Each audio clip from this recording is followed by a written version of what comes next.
Hello বন্ধুরা, কেমন আছেন সবাই? আশা করি খুব ভালো আছেন। আমার সামনে যে চাকাটি রয়েছে, এই চাকাটির বিয়ারিংয়ের বুশটি নষ্ট হয়ে গেছে, বিয়ারিংটি ভিতরে গচ্ছে, কিন্তু কাস্টমারের সময় নাই যে সেটা লেদে নিয়ে কাজ করবে। এই জন্য আমরা যাতে কিছুদিন চলে সেই জন্য আমরা এটাকে খিঁচ দিয়ে মডিফাই করব। এই মডিফাই করার জন্য একটি টিন লাগবে। আমরা যে মোবিলের যে স্টিলের ক্যান থাকে সেই ক্যানটাকে একটু লম্বা করে কেটে নিয়েছি। কেটে নেওয়ার পরে সাইড দিকে একটু কুচি কুচি করে সমান করে কেটে নেব। কেটে নিয়ে ভাঁজ করে দেব, যাতে ওই চাকা গাড়ি বিয়ারিং ঘোরার সময় ওটি বাইরের দিকে বেরিয়ে না আসে। ওটা বিয়ারিংয়ের চাপ থাকবে সামনের দিকে, যাতে বাইরের দিকে না বেরিয়ে আসে। এই জন্য কুচি কুচি করে আমরা এটাকে কেটে নেব। কেটে নেওয়ার পরে তারপরে এটাকে বিয়ারিংয়ের সঙ্গে গোল করে ধরবো, ধরে অ্যাকুরেটভাবে যাতে বিয়ারিংটি গোল হয়ে যায় এবং যে চুরিটি কাটছি আমরা এটা যাতে গোল হয়ে যায় সেই জন্য আমরা এটাকে বিয়ারিংয়ের সঙ্গে অ্যাকুরেট করে ধরে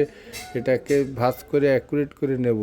এটা যদি অ্যাকুরেট না হয় তাহলে কিন্তু জিনিসটা খুব ভালো হবে না এবং বিয়ারিংও বেরিয়ে আসতে পারে। এই জন্য আমরা এটাকে এই যে ভাঁজ করে নিচ্ছি, এই ভাঁজ করার জন্য এটা বাইরের দিকে বেরিয়ে আসবে না। এটা যদি বেরোয় আসতে হয় তাহলে বিয়ারিং সহ বেরিয়ে আসবে।